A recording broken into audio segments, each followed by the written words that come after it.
Η καρδιακή ανεπάρκεια αποτελεί ένα συνηθέστερα εμφανιζόμενο πρόβλημα υγείας. Υπολογίζεται ότι περίπου 25 εκατομμύρια άνθρωποι παγκοσμίως πάσχουν από αυτήν την πάθηση, κατά την οποία ο καρδιακός μυς εξασθενεί με αργό ρυθμό και χάνει την ικανότητά του να αντλεί αρκετό αίμα πλούσιο σε οξυγόνο στο σώμα. Τα άτομα που πάσχουν από καρδιακή ανεπάρκεια μπορεί να παρουσιάσουν συμπτώματα όπως δύσπνοια, κόπωση, βήχα και είδημα των κάτω άκρων. Η διαδικασία αποκατάστασης κοιλίων IQ-SYNS βασίζεται σε μια καινοτόμο τεχνολογία που παρέχει τη δυνατότητα θεραπείας της καρδιακής ανεπάρκειας με ελάχιστα παρεμβατική προσέγγιση, με την οποία μπορεί να αποφευχθεί η χειρουργική επέμβαση ανοιχτής καρδιάς, να επιτευχθεί ταχύτερη ανάρρωση και να επιτραπεί ταχύτερη επιστροφή στις φυσιολογικές δραστηριότητες.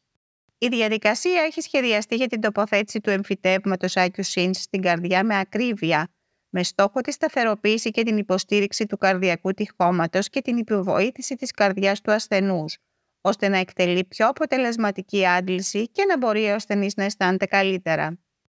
Αρχικά, ένας καθετήρας εισάγεται σε μια αρτηρία στο άνω τμήμα του μυρού και καθοδηγείται στο εσωτερικό της καρδιάς. Στη συνέχεια, ο γιατρός θα εντοπίσει και θα αποκτήσει πρόσβαση στη συγκεκριμένη θέση τοποθέτησης του IQ-SYNS στην αριστερή κοιλία, την κύρια κοιλότητα της καρδιάς που εκτελεί άντληση. Στη συνέχεια, ο γιατρός θα τοποθετήσει το εμφύτευμα IQ-SYNS κατά μήκος του εσωτερικού τυχώματος της κοιλίας. Στο τέλος, το εσωτερικό καλώδιο IQ-SYNS ολισθαίνει στη θέση του, με στόχο την άμεση μείωση του μεγέθους της καρδιάς, καθώς και την υποστήριξη και ενίσχυση του καρδιακού τυχώματος. IQ-SYNS, σχεδιασμένο για την υποστήριξη της καρδιάς, τη μείωση των συμπτωμάτων της καρδιακής ανεπάρκειας και τη βελτίωση της ποιότητας ζωής.